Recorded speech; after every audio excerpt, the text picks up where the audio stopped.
Langit di atas Galuh malam itu terbelah dua. Kilatan merah api menuruni cakrawala, membelah angin dan menyambar lembah, meninggalkan suara bagai gong raksasa yang dipukul 1000 dewa. Rakyat berhamburan keluar rumah, dan para Brahmana berlutut pun sebab mereka tahu sesuatu dari langit telah jatuh, dan bersamanya turun takdir baru bagi tanah Galuh. Di tengah keheningan pagi berikutnya, Prabu Gilingwesi berdiri di Bukit Kamandaka. Ia masih muda, tubuhnya tegap, matanya menyala seperti bara. Di tangannya tergenggam sebongkah logam hitam keperakan, batu langit yang ditemukan para prajurit di tengah kawah kecil di lembah selatan. Batu itu panas, berat, dan ketika disentuh, jantung Gilingwesi bergetar seperti disambar halilintar. Inilah darah langit, bisik sang resi tua, Wilamurti. Ia tidak memilih manusia sembarangan. Sejak hari itu, Prabu Gilingwesi percaya bahwa Galuh dipanggil untuk memimpin tanah-tanah di bawah cakrawala. Ia memerintahkan para empu terbaik untuk menempanya. 7 malam 7 siang Palu menempa batu itu di tengah gemuruh gunung. Setiap kali logam langit dipukul, tanah bergetar. Setiap kali diangkat, api berubah biru. Dan ketika fajar ke-8 datang, muncullah mahkota berwarna hitam kebiruan, memantulkan cahaya bagai bintang dalam air. Maka, mahkota itu dinamai Makuta Wesi Langit. Namun, sejak saat itu pula, angin berubah arah. Kabar tentang mahkota ajaib menyebar hingga ke batas timur. Dari Kadipaten Parungwangi, datang saudaranya sendiri, Arya Resni, panglima yang dulu dibuang karena menolak tunduk pada takhta. Resni datang membawa pasukan dan dendam, menuduh sang raja mencuri api para dewa untuk mengangkat dirinya jadi setara langit. "Kau bukan dipilih langit, Gilingwesi," seru Resni dari seberang sungai Cihaliwung. "Kau mencuri sesuatu yang bukan hak manusia." Suara itu menggema ke seluruh lembah, dan perang pun tak terhindarkan. Galuh bergetar, cenderang perang dipukul tanpa jeda. Ribuan panah melesat seperti hujan petir. Gilingwesi, dengan mahkota Wesi Langit di kepalanya, memimpin sendiri barisan tengah. Setiap tebasan pedangnya membelah 3 musuh. Setiap langkahnya menggetarkan tanah.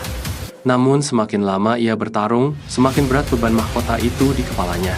Darah menetes di pelipis, tapi logam itu tak mau lepas, seakan menyatu dengan jiwanya. "Ampun Prabu, istana terbakar," teriak Patih Kipatrajati dari belakang barisan. Arya Resni menyusup lewat hutan barat.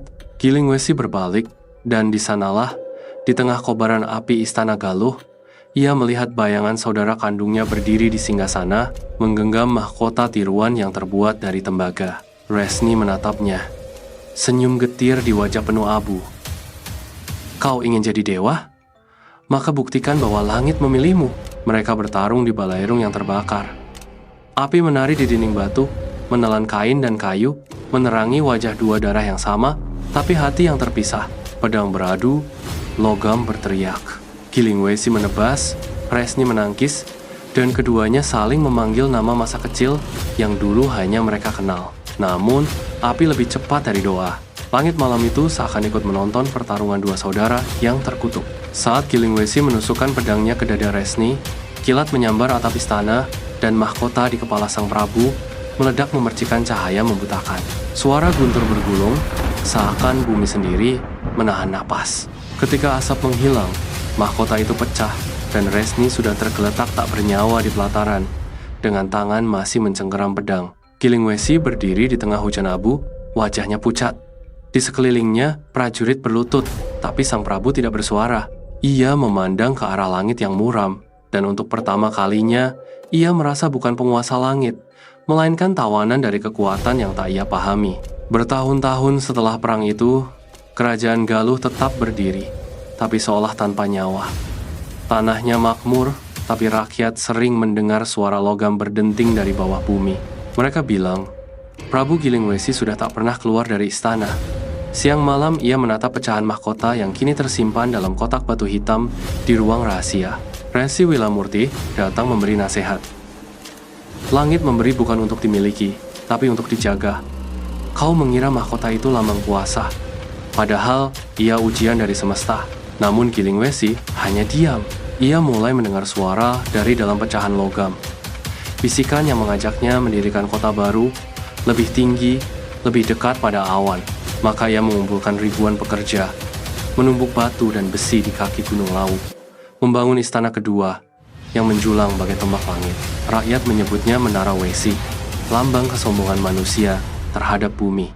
Malam demi malam, Giling Wesi menaiki puncak menara itu, menatap bintang yang dulu mengirim batu suci kepadanya. Ia berseru ke langit, "Jika aku anak langit, tunjukkan tandamu. Jika aku durhaka, ambil nyawaku."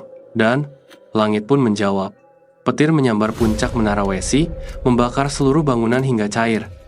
Tidak ada yang melihat jasad sang prabu. Hanya ditemukan bekas kaki membatu di lantai tertinggi, seolah ia benar-benar menyatu dengan logam yang pernah ia sembah. Sejak itu, rakyat Galuh menyebut tempat itu Giling Wesi, artinya yang tergiling oleh besi. Nama itu bukan lagi gelar raja, melainkan peringatan bagi manusia yang menantang langit. Berabad-abad kemudian, para penggembala masih melihat cahaya biru di puncak Lawu pada malam-malam tertentu. Mereka bilang, itu bukan api, tapi sinar dari mahkota langit yang belum padam, menunggu seseorang cukup bijak untuk menjemputnya kembali. Dan legenda berkata, barang siapa menemukan kembali mahkota Wesi Langit, ia akan mendapat kekuasaan sebesar langit, asalkan sanggup menanggung panasnya tanpa terbakar. Sebab kekuasaan sejati, kata para Brahmana, bukan milik mereka yang berani menggenggam besi langit, melainkan mereka yang tahu kapan harus melepaskannya.